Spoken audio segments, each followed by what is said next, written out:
guys, it's Jessica from Peace Love Books, and today I'm here with my October mid-month wrap-up. I have read 8 books. I am in the middle of 2, so I have like 100 pages left of another one, but I'm gonna do my wrap-up today. 8 books is pretty good. That's what I've been consistent with reading, so I will chat about them. Most of them are new releases. I did a new releases reading vlog that I posted today, the day I'm filming this, so I'll link that down below. I also, before I got started, want to show you my sweatshirt. This is not sponsored, but I was sent this for free, but I'm obsessed and I want to show you.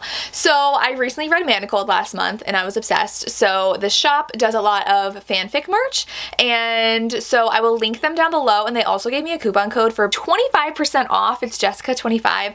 Everything is in the description box down below if you want. I do have a really cute Hermione t-shirt and a Malfoy sweatshirt, and this one is actually for specifically Manacled, so it has that.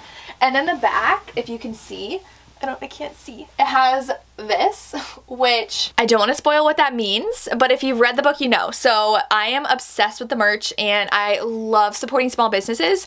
So like I said, this is not sponsored whatsoever. I just got these for free and I wanted to share because I love the shop so much. So go ahead and check them out down below and buy some merch if you want to. So I'm gonna go get into the books. I had an interesting reading month. Nothing's like super blowing me away.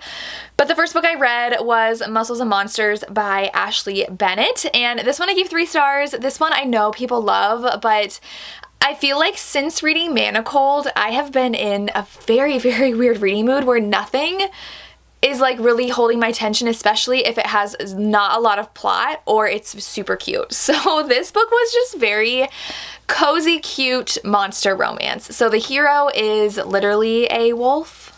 He doesn't shift, he's just a wolf, and the heroine is a human and she's a baker, and they meet and she can't stop thinking about him, so she joins his gym and they start hanging out, and it's cute, it's spicy, but that's all it really gave me, and I feel like I just need more than a good time in a book. So I was not super loving this and just listening it to pass the time, and it was an audiobook. It was very short. It was like a 6-hour audiobook, and it was cute, like I said, and I did like their relationship dynamic, and he had an ex that he was trying to like process his emotions about, and like the heroine was really great about that, and then worrying about their future together, but it didn't really give me anything else, so I gave it 3 stars. Then I read our historical Hellions pick, which was Phantom in Time by Eugenia Riley, and this one I gave 2 stars. This is a Phantom of the Opera retelling. It's time traveling, but the heroine is very scared of singing. Like, she is not confident, but she's a really good singer. So she tries out for this opera, and they tell her she's such wasted talent because like she's really good but has no emotion, and she's shy, and she knows that because her parents forced her too young to go on the stage, so now she has stage fright. But her parents died when she was young, so she gets a part in like the ensemble of this opera, and it's haunted by these ghosts, this opera house that she sings at, and at one point she is actually thrown back in time to the time period that one of the ghosts was living in, where he was murdered, and he's just this Casanova playboy hooking up with anybody and everybody, and he sees her and she's like, "You're my soulmate," and he pursues her, but he's still like hooking up with other people, and it felt very insta-lust, insta-love. They really only liked each other physically. Nothing really of substance happened between them, and she is trying to work through her stage fright now in the past. She gets like put back to the future and back to the past, and trying to figure out how to stop his death because he's supposed to be murdered soon, and like someone is kind of trying to kill him throughout. Like there's weird things happening where they're like, was that as an accident or was like someone actually trying to kill him? So it was very boring. Like nothing really was happening between them. I didn't love their romance. She just like really was lusting after him, and that was it. So there wasn't really a lot of substance and not a lot to the plot with the time traveling, so it was just boring. It was very boring, and I gave it 2 stars. But again, like I said, like nothing's really keeping my attention right now, so it does have a cute step back, which I really like, but it was okay. Then I read Don't Forget Me Tomorrow by A.L. Jackson, and this one is a childhood friends to lovers, and this one I felt was lacking in plot. So this one, our heroine's a single mom, and we don't know a lot about like why she's a single mom. We don't know like who the father is of her son until like much later, and the hero, he has a really bad past. Like he got into a lot of bad things, left for a while, and now he's back, and he is like really close with her and really close with her son, and someone tries to break into her apartment house that's like attached to her bakery that she owns, and so he is like, "You're gonna live with me," so she has to move in with him, and it's just a lot of mundane things happening where they just like hang out. She goes on a date, they hang out some more. So again, like I want more to happen in a plot, and I was just pretty bored with this one, and it didn't feel like there were a lot of stakes in their relationship, and it was pretty obvious like why he pushed her away so much in their past, because this was a second chance at a first chance. They were almost something more when they were teenagers, and then he left and pretty much broke her heart, and I thought it was obvious, but like it was kept as a reveal, so I didn't really feel satisfied by that reveal, and I just like wasn't in love with their romance. It just felt like they knew that they liked each other and they wanted to be together, and that was it. I did actually like the suspense that happened at the end. She always has some sort of romantic suspense, at least in this series, near the end, which I appreciated, but like other than that, I was just a little bit bored by the plot, so I gave it 3 stars. I've been struggling with feeling really invested in a story lately, so I don't know if that's Manacle's fault, but this one was just fine. Wasn't super in love with it, I gave it 3 stars. And moving on to Hopeless by Elsie Silver. I listened to this as an ALC, an advanced listener's copy, so I listened to the audiobook, and a good chunk of it I sat down and was doing my puzzle while listening to it, and this was not what I was expecting from Beau's book. So Beau is the final Eaton brother, and I am obsessed with this series. I think I've given all 4 books in the series 5 stars, so I had very high hopes for this one, and Beau was a prisoner of war, and we know that he went missing during Jasper's book because he's really close with Jasper, and Jasper was really torn up about it. So this is his story, and it didn't have as much emotional healing and trauma as I thought it would. She could have gotten really like emotional and dark with this, and she didn't. He still has some trauma he is dealing with, but I think that it was really glossed over, and there was potential to really delve into Beau as a character, and I feel like this really focused on Bailey instead. So Bailey is pretty much a town pariah. Her family is not great whatsoever. Her brothers and her dad really take advantage of her and like charge her for where she's living and are constantly all up on her, and like the town hates them, so they hate her, so she hasn't been able to get a job, so she can't leave because she has no money and she has no credit, so she's really stuck in a bad place. And she meets Beau.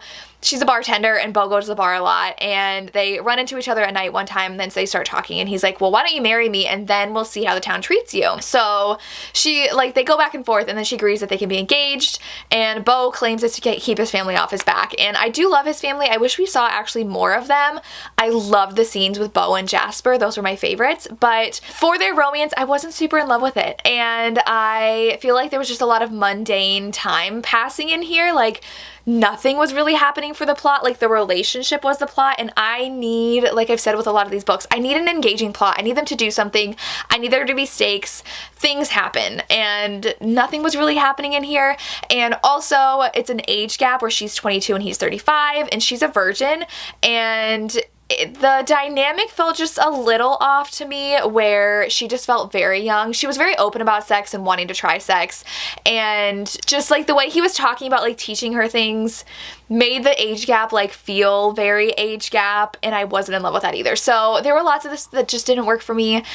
And again, I don't know if it's because of my mood, because I've had a lot of people tell me they absolutely loved it, and then it's one of their favorites of the series, but unfortunately, compared to all the other ones and how good those were, this one was just like, especially coming after Theo and Winter's book, I was disappointed. So I gave it 3 stars. It wasn't like super, super, super bad, but I'm very sad that the last book in the series just did not live up to what I wanted it to be. Then I read Grimstone by Sophie Lark. This one is her new release. I read an arc of it, and this one is a spooky book where the heroine and her brother, they lost their parents in this boating accident, and their parents were actually in a lot of debt, so the heroine's really struggling to raise her brother, who is like college aged, but he doesn't want to go to college, and she's just had to work really hard to give him a life that she thinks he deserves. And they inherit this broken down mansion from their uncle that they didn't really talk to, and she's going to renovate it so that they can make money, and they move to this small town, and it's very spooky, and they live on the same road as the doctor of the town, who people think he killed his wife. So people don't like him, and he is the town doctor though, and a lot of times he has to make house calls at night because he's allergic to the sun.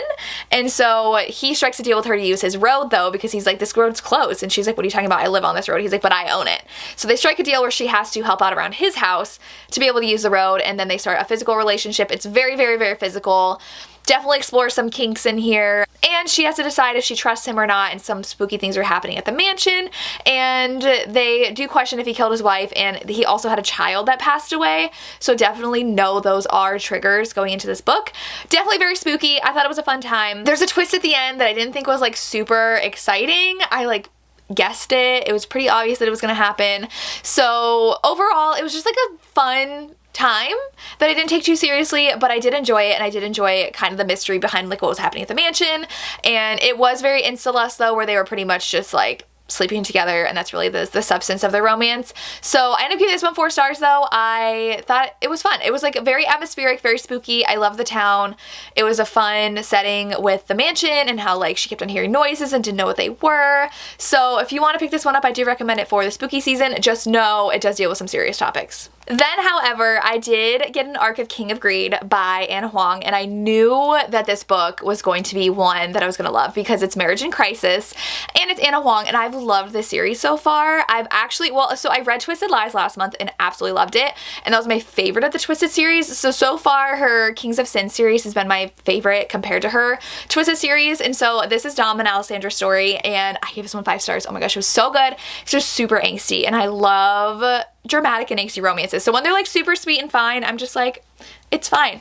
This one, Alessandra and Dom have been married for 10 years, and Dom is King of Greed, so he is obsessed with success and making money, and it comes from a childhood of poverty, and so he has a past that we learn about, and so he wants success, and so he's dedicated so much of his life to it that he sacrifices marriage for it, and Alessandra has had enough, so she wants a divorce, and we know that from a lot of the teasers that happen, and so he is horrified when he comes home and she's not there. And so he instantly is like, I need to win my wife back. And so he grovels, he works so hard to win her back and to prove to her that she can trust him.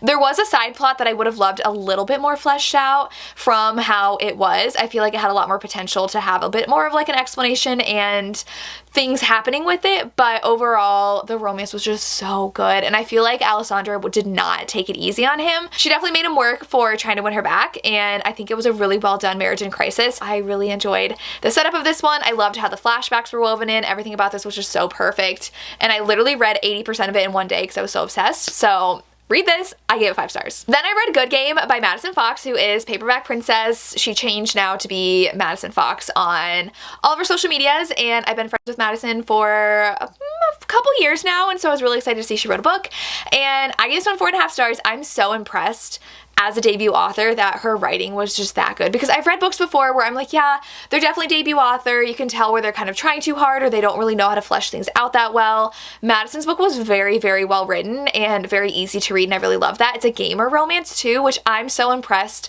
that she's really carving out her own genre in romance, because she's not writing like what's super hyped and trending. She's writing what she wants to write, and I feel like that translates so well in an author's works when you can tell it's what they know and they want to be writing. So this one, the hero's a masked gamer. So he's very, very popular online, but he's anonymous, and he's part of these like 3 guys who all wear masks and are gamers, and he meets the heroine at a gaming award show. She's working there, and they instantly have a lot of chemistry, and they hook up at the award show, but then he meets her as himself, as Alexander, and starts falling for her that way. So she's kind of feeling a pull towards this masked guy that she sometimes runs into, and she's kind of starting to date Alexander. So the beginning for me was a little slow because, again, it was just like they're gonna go to a party, they're gonna go to a club, and they just like hang out, and I'm just like, give me more plot, please. Like, that's how I've been feeling about a lot of romances. But then we get the conflict where she feels like she's falling for 2 guys. We know it's the same one, and I really love that dynamic about how he's kind of got a hidden identity, and she's like doesn't know how to feel about like liking both people, and I thought it was a lot of fun. And there was a little bit of suspense at the end, which I feel like could have had a little bit more attention to it, because it didn't feel as suspensey as it could. I don't know how to explain that. Like, the person that was behind it, I was a little like, oh, okay, like that's fair. I would have liked a little bit more shock and a little bit more build up to it, but other than that, I really did like how the ending turned out, and I really liked how the book turned out, and I thought it was so fun. If you want a fresh take on romance where it's a gamer, like, I really love that. I love the setup, I love the premise, I love the writing. 4.5 stars. Super impressed with Madison's debut book. We are gonna end on a good note. So the last book I read is The Phantom of Drury Lane by Kate Bateman. This is a novella. I only picked it up because Christy from Christy Reads a Lot, she did a video all about all the October releases she's read. She reads a lot, so check out her video. But she was raving about this, and it's a novella. It's only like 110 pages, and it's Phantom of the Opera retelling, which we had just done this one for Historical Hellions. So I was like, cool, I'll read it. And I read it on 2 runs. So I read while I run on the treadmill in the morning, and so 2 days I finished this. It was so good. The hero is so smitten for our heroine. So it's historical. Our hero was in, I think, Waterloo, and he had a scar on his face, so now he's back. And the heroine and him have always clashed, but they've always clashed because he's really been in love with her, but he doesn't think like he could give her a good life. So she's been abroad for 3 years with her parents because her dad does something where he needs to travel, and now they're back and they run into each other, and of course they're just like at each other's throats, like all mad at each other. But there's this phantom that's haunting the theater that the hero, I think, like has an investment in or something. There's a reward if anybody can figure out who the phantom is. They get 100 pounds, and so he like dares her to do it, and she's like, fine, I'll do it. I think you know where this is going, but it has kind of that double identity aspect too, which I really liked. So it was so much fun. I really liked it. It went by so fast, but I was so invested in their romance, and it was fun, and there was a lot that was packed into this plot too. So I ended up giving this one 5 stars, and I definitely recommend reading it because I really enjoyed it. And that is my reading wrap up for the first half of October. Let me know what you read and what you're excited for and what you're excited that I have read, or your thoughts on the books I read. I would love to hear, and that's all I have. As always, thank you so much for watching, and have a good day.